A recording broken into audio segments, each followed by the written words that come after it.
Hello everyone. Today our topic is IPv4 addressing. This is the system that lets every device on a network from your laptop to a printer to a server have its own unique address so data knows where to go.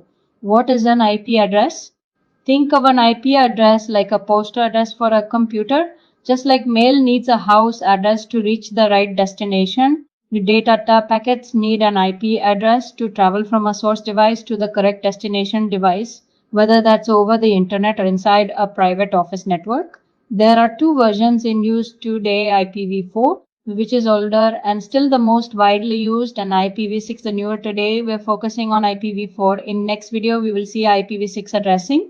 An IPv4 address format is a 32-bit number, but we don't write it as one long string of bits, which we are breaking it into 4 sections called octets, each 8 bits long, separated by dots. That's why you see addresses like 192.168, 10.25, which is 4 numbers separated by periods. Each of those numbers, when converted to binary, is 8 bits. So if you take 192.168, 110 and convert each part to binary, you get then the dozen word 1,000. That doesn't in 1010 that indicates 4 8-bit chunks, 32 bits total. That's the core structure. 4 times 8 bits equals to 32. Network ID and host ID. Every IPv4 address is split conceptually into 2 parts, a network ID and a host ID. The network ID identifies which network a device belongs to. Every device on the same network shares this part. The host ID identifies that specific device within the network, and it has to be unique. For example, with the address 92.10.10, subnet mask of 255.2555.255, the first data is 192.168.10 represents the network ID, and the last number 25 is the host ID. How many addresses exist from the 32 bits since IPv4 uses 32 bits total? The math works out to 2 to the power of 32, which is about 4.3 billion possible addresses.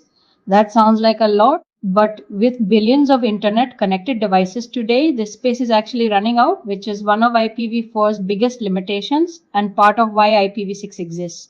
Address classes. Historically, IPv4 addresses were divided into 5 classes: A, B, C, D, and E, based on the first number in the address. Class A covers large networks with huge numbers of hosts. Class B is for medium-sized networks. Class C is for smaller networks. This is the one most home and office routers use, like 192.168.120. Class D is reserved for multicasting, and Class E is experimental, public vs private, static vs dynamic. Addresses also come in different flavors. A public IP is assigned by your internet service provider and must be globally unique. It's how the outside internet reaches you. A private IP is used only inside a local network like 922.168.1.100 and can be directly from the internet. These come reserved ranges like 10 0 10.255 255 to familiar 92.168xx range. Separately, an address can be static, permanently assigned, which is common for servers that need a fixed predictable address, or dynamic, meaning it's handed out automatically by DHCP and can change over time, which is typical for home devices. The subnet masks. The subnet mask is what actually tells a device where the network ID ends and the host ID begins. For example, with IP on 92.168.160 and subnet mask 255.55.55, the network portion is a 92.168.1 and the host portion is just 50.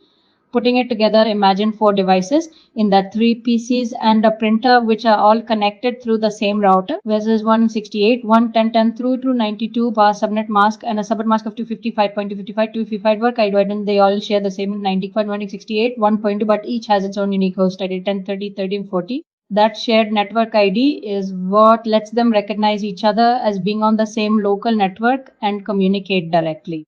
IPv4 addressing is really just a structured way of giving every device a unique location on a network that is broken into network and host portions so that data always knows exactly where to go. Thanks for watching.